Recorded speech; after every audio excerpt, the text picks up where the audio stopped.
All right, everybody, welcome to the April edition of Tuesday Talks. And just in case you needed to know where you were, or if you're catching this this video later, you'll know exactly which one you're watching as soon as you click on here. So we're so glad that all of you are here. And I'm going to turn this over to our administrative bishop, and we're going to get this thing rolling. Hey, okay, thanks. Thank you, Bishop. Thank you guys for joining. Appreciate it. I know it's a busy week. Not that you don't have anything else to do, but thank you for giving just a little bit of time tonight to what we're going to talk about. I think it'll be informational and helpful. Give you a quick devotion on something. And this, you can't preach this on Easter, but hey, maybe you can later. In Numbers 21, verse 18, Moses and the people of Israel, they're on the journey, they're without water, and the Lord tells them to dig a well in the desert. Verse 18 says, the well which the leaders sank, which the nobles of the people dug with a scepter and with their staffs. I preached this the other night to the crowd down in Walterboro. There, a lot of Church of Gods would have died right there because they'd have sat around and said, we don't have the right tools. You can't dig a hole. You can't dig a well with a stick, but yet they did it. They took what they had and they did it. And so tonight we're going to talk about stuff, and maybe some of you say, well, I don't have that, but if you'll take what you have and you'll use it in God's service, God will make up the difference in your life. I read this just the other day. A lady named Carrie Burgery, 3 of her friends, earlier this year in February, were out in the Cascade Mountains, and they were doing a bike ride, trail bike ride, early one morning.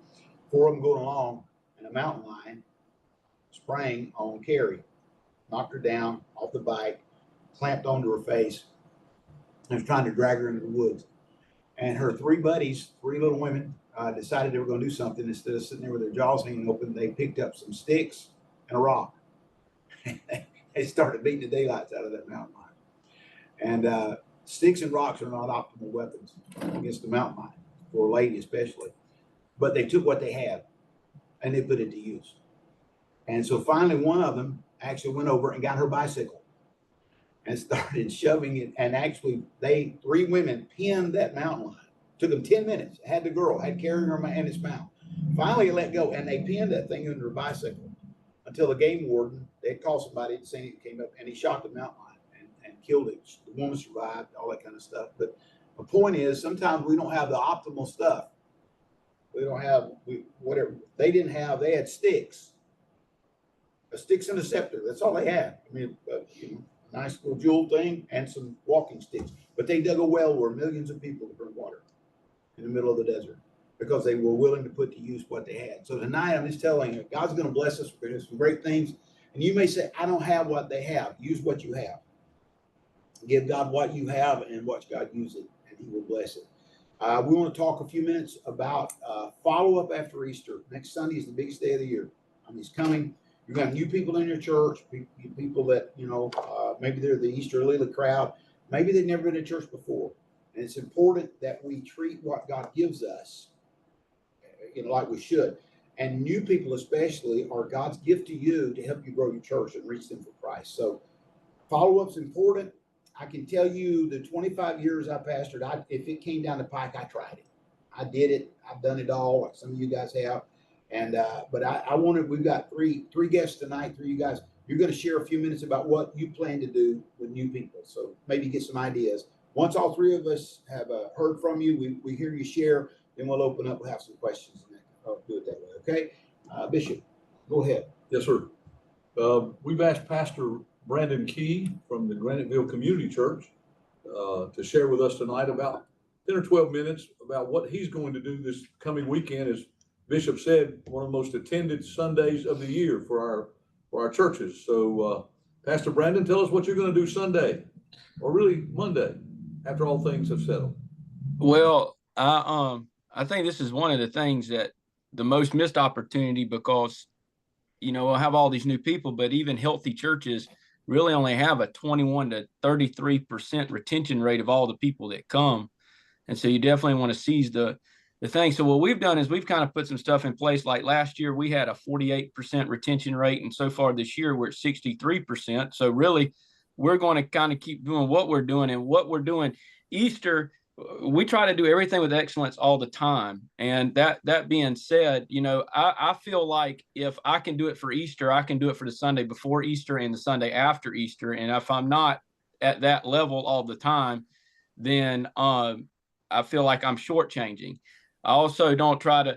I know Mark Campbell's on here. I went and visited him when I was running 75 people, and I was trying to do everything. And he told me, he said, don't try to be like everybody else and have everything just because everybody's got it. Do what you can do and do it well. So what I try to do on Easter is give the best presentation that I try to give every week. I'm not trying to be like the church down the road. I want to engage them. And so if they do come back next Sunday, they're not walking into a completely different church and saying, well, y'all did all of that last week. Why aren't you doing it this week? And so we try to be true to us. So that's kind of where it starts for me. But what we do whenever whenever someone walks in, I think the most important thing is getting the information. You cannot follow up with people if you do not have their information. And I think every one of us can admit that's one of the hardest things to do. Even if you have great Connect cards, even if you have the nicest people do not like naturally filling out their information and giving it to you. They never just, and if you tell them to go, they're not going to go. If you give them a card and let them walk off, they're not going to bring the card back. So what we do is when someone comes in, we get them to come to our welcome desk in our lobby. And this is different from hospitality because that little place serves as a hub of communication between the staff and guests. There's always a staff member there along with our hospitality and assimilation teams that kind of begin to meet them. They fill out the Connect card, which is typical of a lot of us. And along with that, I wrote a book called What's Next. And what it is a basic, if I've accepted Christ, what's the next step that I should do? Or if I'm wanting to go deeper in my walk with Christ, what should I do? Also in that book, there's a handout that we have that talks about the ways to get involved, to attend. It's a picture of me and more importantly, Sierra, because she's way prettier than me.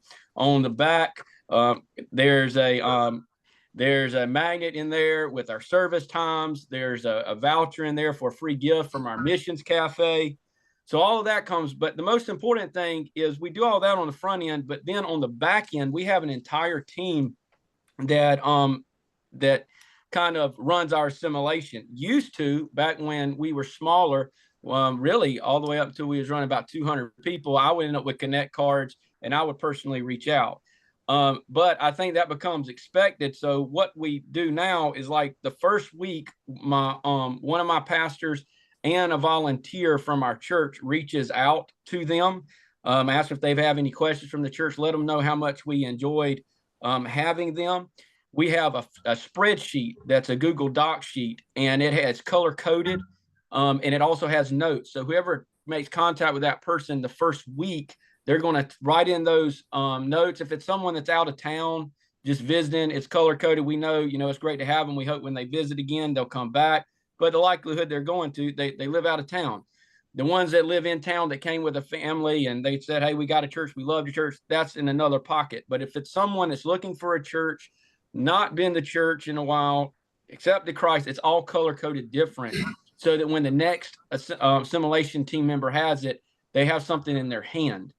The week 2, if they come back, I'm going to reach out to them. And that another volunteer will follow up with them as well. And that volunteer lets them know about our midweek, sends links to our church app. And then week 3, a department leader is going to contact them, like our ladies ministry director, our senior adult ministry leader, a kids ministry leader, our students, depending on the person, the family, and the ages. And then on week 4, the head hospitality leader contacts them. If you can have them coming week for week and you can keep in touch with them for 4 weeks, the likelihood that they've started coming to your church, that they have begun to meet people, they've already begun to have relationships just out of that contact pile right there, we're finding that is taking people from visiting our church to becoming a part. And then long term, we regularly invite guests that kind of stay in touch. If they come in sporadically, We keep in touch with them about once or twice a month, even when they're out of service, just, hey, how are you doing? And so that's what we do. But we have an entire team that does that. I think so much we can be so nice, but people want to know that you care enough to ask and that you care enough to check on them. And if my view on it is this: someone's going to leave my church, not come to my church because you check on them too much. I'd rather them say that than just say they fell through the cracks.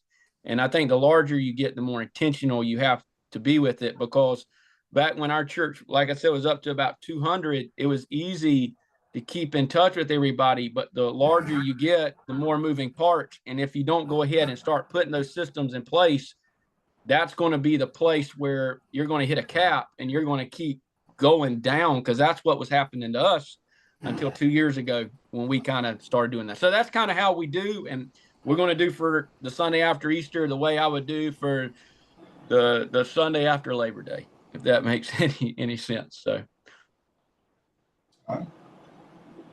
Thank you, Brandon. Go ahead. We also have reached out to Kevin Hand from the Blacksburg Church of God. And so we kind of tried to get some variety with different size churches. And as our former general overseer used to say, small churches are not large churches that have failed.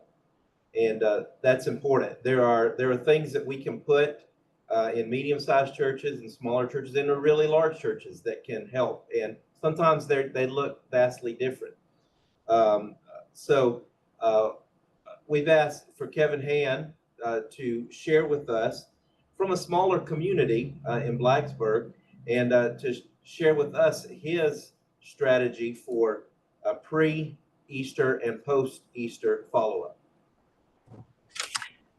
Thanks, guys. As you mentioned, coming from a smaller community, things are a little different than in a smaller church. Things are different than what everybody else has. I know Brandon mentioned having a station or a booth. Our lobby is really just a hallway, and so we don't have any room for a booth. So we have had trouble, as Brandon mentioned, just trying to do everything that you do for Easter every other Sunday. We have trouble in general just having a spot for people to kind of talk to volunteers to talk to new people, because we have such a short lobby, small area to work with. And so we decided to kind of start earlier than Easter. And so we kind of gave our church people postcards and invitation cards. I preached about, just getting out there and inviting people and encourage them to pick up cards and mail those cards to people in advance, or take them by their house and give it to them, and how the effectiveness of a personal invitation. Some people are just waiting for someone to invite them. And we even gave the church an opportunity to leave the cards with us so we could mail them. In some cases, we had church people that gave us some names and I mailed them a card and they had already mailed a card. And so that kind of set us up for hopefully what we're going to see on Sunday is a lot of those people to show up, some of those people to show up. This will be my third Easter at Blacksburg. The last 2 years, we've had good crowds on Easter. I want to say the first year was 80 something. The second year was 90 something. So we kind of expect the same thing, but even different people, greater numbers to be there. And so we kind of tied in with our Easter egg hunt as well. We did our Easter egg hunt a week earlier. So we did it this past Saturday, and one of our children's church volunteers has already sent out cards to those kids that came to the Easter egg hunt, just to follow up with them and just say, hey, we enjoyed having you at Easter egg hunt. And here's our church service times for Easter Sunday. We hope you and your family will join us. And so then our follow kind of do the same thing. I'm going to make a phone call and put them in our phone call text list, just to shoot them a short text and thank them for coming, and talk to them on the phone. Thank you for coming. Hopefully we can connect with you again, that kind of thing, but also ask for prayer. Is there anything we can pray specifically with you about? Anything going on in your life, that kind of thing. And then we have some volunteers already set up to, once we get these information sheets back on Sunday, to send postcards too. And then about a month from now, I'll send a postcard and make another contact as well. But as Brandon mentioned, people expect the pastor to contact, but when somebody from church says, somebody else from the church says, "Hey, it was good to see you," or "We enjoyed meeting you," it kind of makes an impact. And so that's kind of our plan. We've kind of tried some different things for welcoming visitors. We've had people bring suggestions from other churches about a welcome packet or a gift. We've tried some different ideas and kind of bounced those things around and gone back and forth with them. But nothing that's really stuck as far as in general, except just contacting. And our church people is sitting in Blacksburg. I know some of you might already know where Blacksburg's at, but we're right there near Gaffney, and we're right there near Clover. And so we have people that drive from Clover, people that drive from Gaffney, people that drive from the Spartanburg area, people that kind of drive from everywhere to get there. And it's been really cool to see these different families from these different communities kind of invite people. And many of them are getting positive response back that, hey, I invited my coworker, I invited my neighbor, and they said they're coming. And the church people have really bought in. They're really excited about hopefully seeing their person they invited or their people they invited show up in church. And so we're really looking forward to seeing what God does through all of that. Thank you, Pastor, for that. And thank you for taking a moment from your boys' baseball game, your son's baseball game. And so if you have to peel off to get back to that, we understand. Thank you for sharing that. And there's some really great insight there. We've also asked from Andrews Church of God, we have Pastor Joe Lambert. And as you guys know, he serves on the state youth board, and he is a great asset to us. And so we've asked him to share about his strategy in Andrews. So go ahead and hit us with that. All right. First off, thank you for this opportunity. I'm as nervous as a Southern saying long-tailed cat in a room full of rocking chairs here. Anyway, so for us in Andrews, we are actually very much between. We sit probably between both Kevin and Brandon in our style or in our approach. We are in a town that runs about 2,500 people. We have about that in our town. And so when you have 2,500 people in a town and there are 68 churches within a 15-mile radius, it's a challenge. And that is what we are facing with constantly. Pretty much everyone in our town is a part of a church. And so we have taken the approach of being as visible in our community as possible. One of the things that we've done for Easter specifically is this past Sunday, we formed a team. We got together people because I may not have all of the financial resources or all those different things, but I have people who have a huge heart for people. And so we got together a team, we made shirts, Make Heaven Crowded. And we went out door to door. We took out invites, personalized invites from the church for Easter Sunday specifically. We're blessed to have a cafe within our church. And so every home in our town received a coupon for free breakfast on Easter Sunday. So they'll get to come into the cafe, have free breakfast. And we were spreading a little Jesus, literally the little Jesus figurines. So we had those in the bag, something intentionally cheesy, I know. But can I tell you that it has worked because we've already gotten feedback, phone calls to the church, people hitting me up on Facebook Messenger, just saying how excited they are to be able to come to church with us Sunday. So we're excited about what God's going to do this Sunday. And then as far as when new people come in, we have a very similar strategy to what Brandon was saying. But one of the things that I do different, and this is just me, I'm still of the volition that at the size that we are, I want every person to know who I am. I need to make some form of connection with every person. And so on Sunday afternoon, and this is what we already do, but when a connect card comes in, either it be handwritten or digital, I have a copy that is sent to me by my guest relations team. And Sunday evening, I'm sitting down sending out text messages. After 4 o'clock on Sundays, because we don't have Sunday night service. So after 4 o'clock on a Sunday evening, first time guests are getting a text message from me. The next day, they're getting a handwritten note from me, and so on and so forth. And then other members of our team are connecting with them. But what we're wanting to do, what we do constantly, is push people towards the fact that we are a church for your whole family. So we are visible in every place that we can be in the schools. We have a clothes closet, food pantry, soup kitchen, all of those things that we are trying to meet the needs of our town.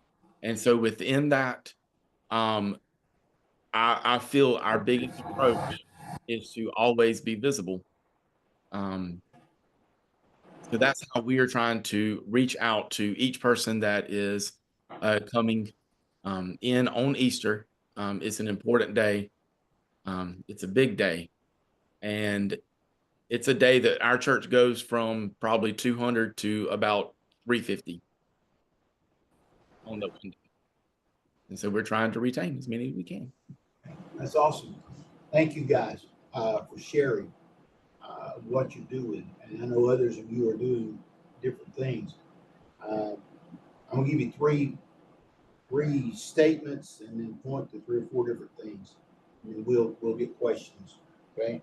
Number one, anything is better than nothing. Any kind of follow-up is better than no follow-up. Okay. So whatever you do something. Number two, everyone enjoys being appreciated. So if you express appreciation to someone for attending your church, out of the 300,000 or 400,000 churches in America Sunday, they're going to come to you. So always, everyone enjoys being appreciated. And the third thing I want to tell you, if no one else, you.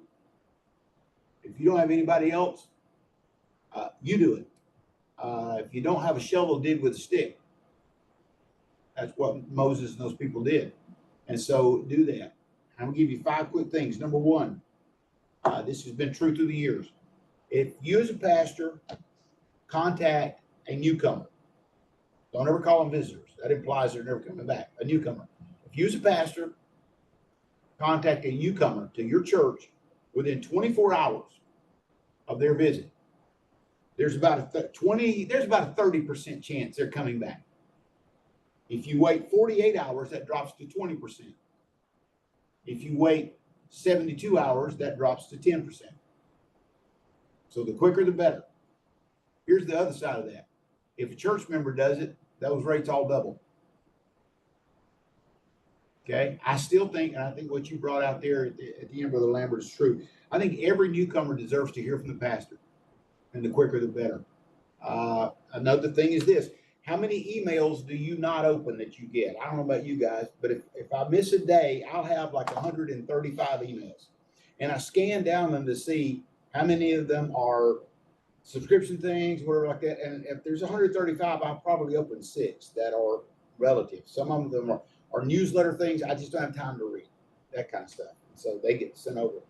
But I read I don't know that I get texts that I don't read. So I would encourage you to employ that method of using the text. That helps. That works a long way. A couple of things that I can tell you I've seen that I did and that happened. Number one is when I had my council, my leaders, I always assigned them like elder of the week. And not only did we contact them, but if he's the elder of the week and there's newcomers, he contacts them. I did this when the church had grown. Now, when it first started, it was me. I went and visited. I did it. And then as we added and grew, I got others involved. I finally, by the time I had stopped pastoring and went into administrative work, my staff, the music pastor, the youth pastor, the children's pastor, the administrator, whatever we had. We had about 6 full-time guys. They all had weeks assigned to them. And they all had the guests, the newcomers that week that were assigned to them to contact. And at the end of the year, I gave a bonus to whoever had the most new people in church that stayed with us. So if you wanted to make more money, you worked hard and you got, it's amazing what it'll do. You know, money is the common denominator. But one of the coolest things I've seen, one of you guys mentioned about getting information, Brother Q, whoever it was. There's a guy in Houston, Texas. His name is Roy Love. And Roy is an oddball. I mean, he's an odd turkey, okay? He really is. But the rascal can build a church. He has built a church of, it's multiracial, it's multi-ethnic. It is, he has a leading thoracic surgeon in his church. He has a former NBA star over here. He has a sitting federal judge back there. On the stage most Sundays is one of the former guitar players for Prince. I mean, it's this crazy mix of stuff. But Roy, he buys one of these monthly devotional magazine things. You guys have seen them, like Our Daily Bread, that's in print. And he pays them and they customize it with his name. And it looks like he's written it, okay? Because it's from Pastor Love and the church and all this. Well, he has a station when people come in the main door, and he has his greeters that are all there. And here's what they do. They don't say, "Is this your first time?" They'll say, "Oh, do you get Pastor Love's monthly devotional guide mailed to you?" And if they say no, well, you got to meet him. And they go over there and they'll introduce him in Royal Love all over and all this kind of stuff. And then they get their mailing address and stuff like that. And they mail them that monthly monthly little magazine.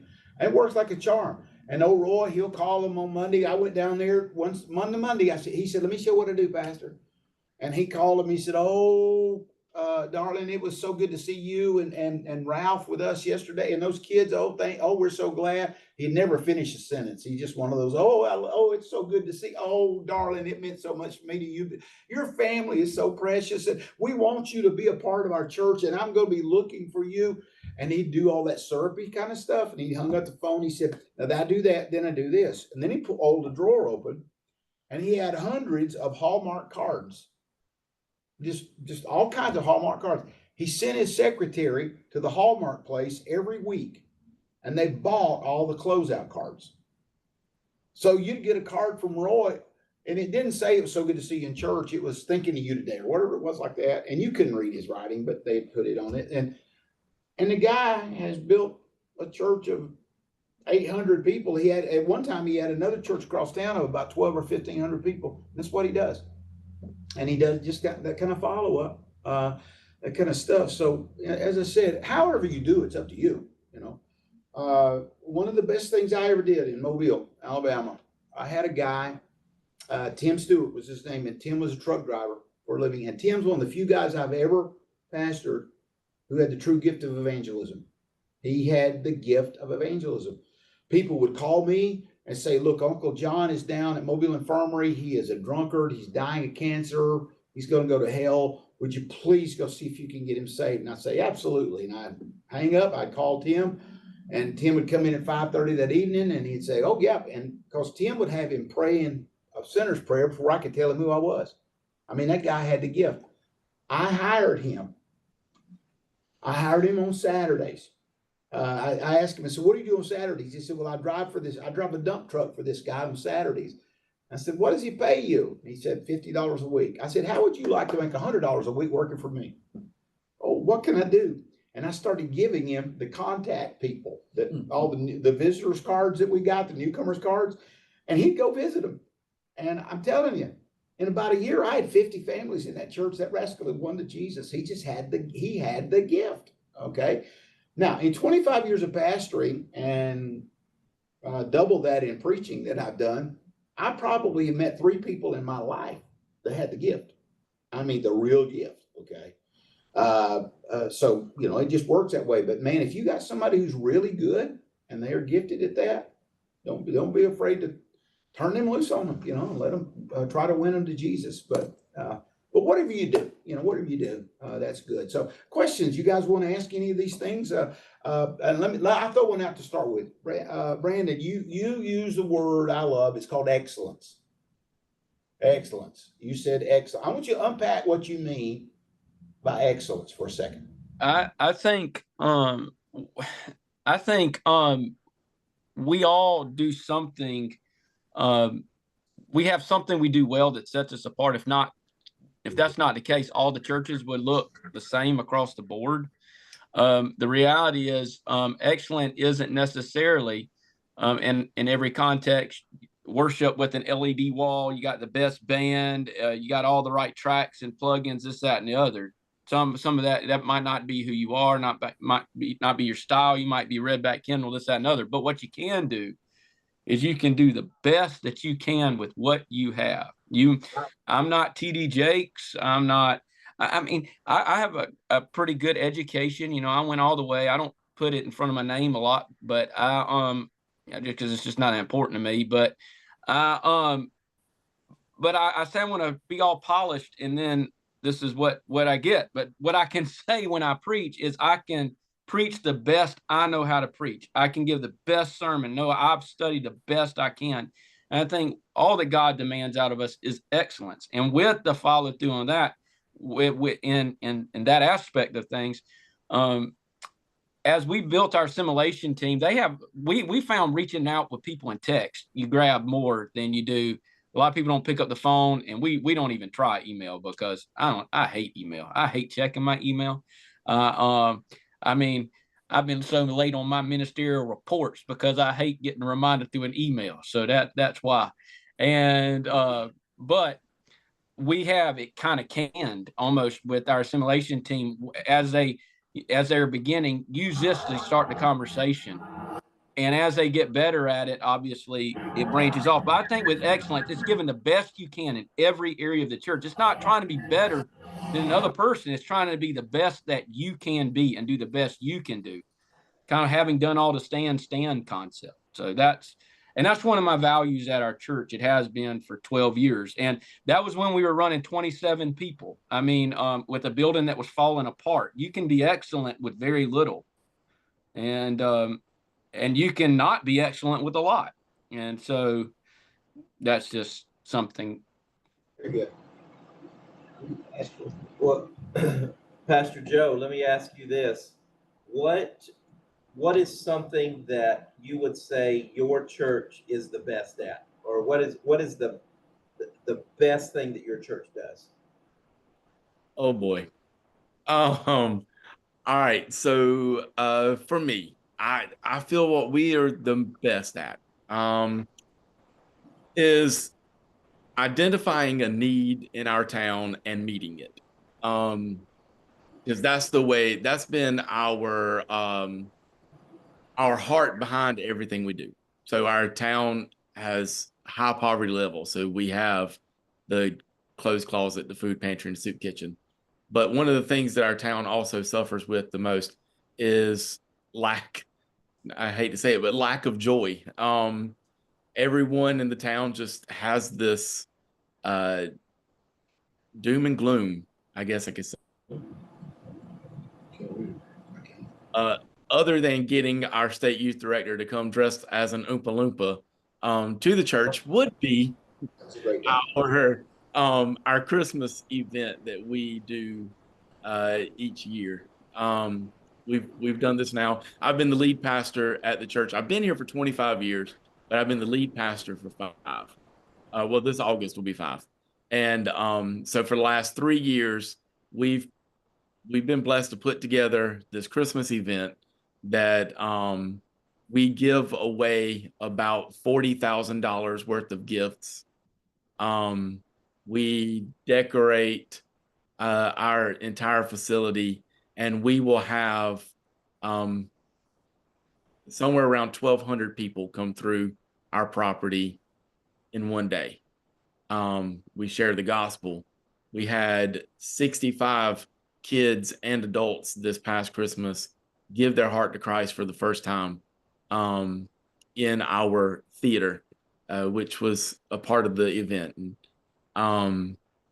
So meeting the specific need, I would say our church we've been able to identify that, and that become our niche, so to speak, our thing that we go after, and we've been able to reach so many people. We've seen so many people come off drugs.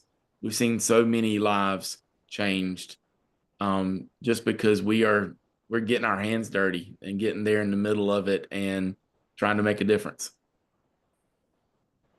Well, I think that is a great, I ask you that, number one was to set you up. That's a softball pitch. That's a mush ball. We're just throwing it up to you because, I think that your greatest strength is that you're the church outside of your four walls. Mm. And, but you hit on that, and you know what your strength is. So that's what you focus on. So for those of you other pastors, find out what's that one thing that your church is known for. What's that one thing that separates you, and focus on that and be the best at that you can be. Sometimes it's a youth ministry. Maybe you've got a youth pastor that is just so good in the community. They're out at the ball games and things like that. I've known churches that the youth ministry is bigger than the Sunday morning attendance. And if the pastor's okay with that, hopefully they are. That church was known for that. I've known other churches that it's the children's ministry. I've known some churches that it's the choir. The choir is the thing that just is like, this is the thing. So I think, Joe, that you have figured out what that one thing is. And you're good at other things, but that one thing is what you have been known for in the community, and you have taken that and run. And so for that, I say kudos, and that's why you were asked to be on this call today. Very good. Okay. Well, Brandon, Joe, through the years of being a pastor, some 40 years I was, and Easter was always a difficult time for me because I was so worried about attendance, so worried about making sure visitors were talked to and welcomed and those kind of things. And sometimes it caused me not to be so evangelistic on Easter. I was more worried about just getting them in, preaching that Easter sermon, and getting them out. But, that's one of the greatest days of the year that we should be evangelistic and offer the message of Christ. Do you ever feel you get caught up in the Easter celebration and forget that? I think what's helped us is I will put as much into our Good Friday service as I will into our Easter Sunday morning. And I honestly, before at a time, I would say yes, but now the only thing that we do Easter weekend is that Friday night Good Friday service, and then we do 3 instead of 2 services on that Sunday morning. And for me, doing that Good Friday service sets the tone for reminding me what this weekend is all about. And that Good Friday service helps me. I don't know. It kind of it focuses me to focus on that's what I'm talking about Sunday morning. I don't know if that makes any sense or not, but it reorients me a lot to do that. So over the years, it's definitely become my thrust on Easter. What about you, Joe? I mean, I have to be completely real. Yes, I've struggled, especially, having come out of being youth pastor and I don't know, coming into lead pastoring. My first couple years was a struggle. I wanted everything to be spot timed out, everything just right. And I can be a little bit of a freak about that kind of stuff. But a couple years ago, I had to have a real reality check, and realize that I was kind of missing the mark. And as far as reaching the people on that day that are there, And I actually told my staff, I had staff meeting today, and I sat at the table and I told my staff, said, I don't care the why the person's come to church. If it's because, they feel like this is the one day they're checking off a box and I'm here. I don't care why they're there. All I want is for each person that walks through the door to experience the genuineness of the presence of the Lord and hear the gospel message. So this year, I'm actually wrapping up a 5-week series about fruit, and this is the T, and it's trust, and trusting that God is your savior, trusting that he has set you free, that he's already paid the price. So I made myself preach a series that would land on Easter so that I wouldn't get caught in that trap of just wanting to make everything excited and completely miss why we're there. Okay. It's good. Hey, guys, I'm telling you, I'm sitting here and I'm listening and thinking back. I always loved Easter. I think of highs and lows, hits and misses. I love to tell the story in Birmingham. We had things were going really well, and I made up my mind on Easter Sunday. You know, we compress everything into one Sunday. We kind of take Palm Sunday and we did a thing like that. And so on Easter Sunday, we were worshiping in a gym at that point. We were building a sanctuary in a gym still. I was going to have Jesus ride a donkey in the back doors while the kids are waving Hosanna, palm branch stuff. And we've got 120 kids. It's just smoking. It's great. I rented a donkey. It's Sunday morning. They said to me, "Hey, preacher, you need to go look at your donkey." And I said, "I don't have time to look at my donkey. I'm busy." And they said, "No, you need to go look at your donkey." So I went outside and I looked, and that moron who had rented me the donkey had brought me a miniature donkey about that tall. I mean, he was like a Cocker Spaniel size, and Jesus was about 6'4", 6'3". And I said, "Well, okay, James." I said, you can ride him and let your feet drag behind you. You can lead him like a dog or carry him under your arm. Whatever you want to do. So Jesus led a donkey, and that was the big one. We had a good time with that. Rob Bailey worked for me. He's my youth pastor in Birmingham, and Rob was a big boy at that point. And one Sunday, Easter Sunday, we hadn't seen each other yet, and we walked out, and God is my witness, we had on the exact same suit, shirt, and tie. I mean, it was like before and after, Arnold Schwarzenegger and Danny DeVito. I was Arnold, that kind of stuff. But one Sunday, this was when I was at my home church, and as the interim pastor, really. And Summerton was a big Easter Sunday church. It had been homecoming for years. The place was packed out. And I did the typical Easter thing. I preached. Choir, big day, everybody's excited. And I gave an altar call, and a guy named Ronnie Ferguson, whose mother and daddy were strong in the church, and Ronnie had strayed. Ronnie had married, his second marriage, he married a girl named Amanda that I graduated with. Ronnie was about 5 years older than us. And he was there what do you got? He's just there, called Mom and Dad. He's there for his mother and daddy. And I preached, it wasn't great. It just there. And I thought, I'm going to do this anyway. I watched Ronnie Ferguson get up and Amanda walk down the aisle and give their hearts to Jesus on an Easter Sunday morning. And he went to be with the Lord this past year. Was as faithful as clockwork, man, stayed right there. And on Easter Sunday morning, when it was Easter and it was okay. God got in the middle of that, and he redeemed a guy and his wife, and he's in heaven today because he responded on Easter. So whatever you do Sunday, if it's good, if it's bad, if you get a donkey, that a 3-year-old can't ride and it bombs, and most of my stuff bombed anyway. If you'll let the Holy Spirit get in the middle of it, I can tell him what he'll do.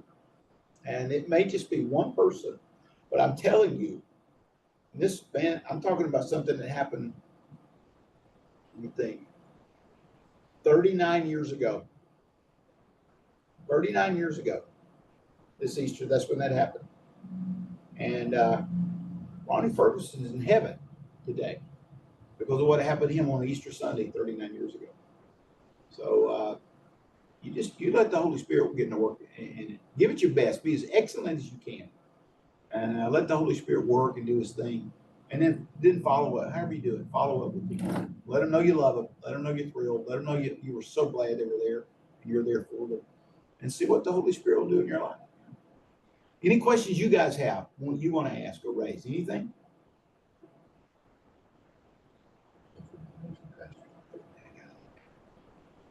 Anything? Okay. 2 things and we'll go. It's 7:47. Number 1, Lead Pastors Retreat is May 5, 6. We need you to sign up. Lead Pastors Retreat, May 5, 6, right here. We're going to have some great food, great time. Dr. Lamar Best, one of ours, pretty well known, has some amazing stories. He's going to look. It's not often you're going to get to sit and interact with a guy who has prayed with the Pope and interviewed the Queen of England and has sat with the Spirit-filled, guys around the world. Lamar Best is going to be here to share with us. Johnny Moore, saying right, Johnny? Yes, sir. Johnny Moore from Cairo, Georgia. He's going to share. He's got a great book out, latest book about what they're doing in a smaller town. Going to share some ministry stuff with us. So, guys, lead pastors, you need to come. We're going to have a good time. Monday night, Tuesday, right? Yes, sir. Yeah, you guys know what it is. So please sign up. Our next meeting, our last meeting in this stretch, is going to be May 13th, 7 o'clock, and Mark Williams is going to be our only guest. And I've just asked Dr. Williams to just pour into us. I don't know what he's going to talk about. It will be great. If you know Mark, Mark's a great communicator, great pastor, a depth of insight. You'll have a chance to ask him questions. Maybe you want to ask a executive committee or member a question. You can on that show that night. So meanwhile, praying for you, praying that this weekend is the greatest spiritual moving of the Holy Spirit in the history of your church and your ministry. And that you see people saved, won to God, delivered, and that 6 weeks from now, there are new faces in your congregation. Because every family you win opens you up to more families. They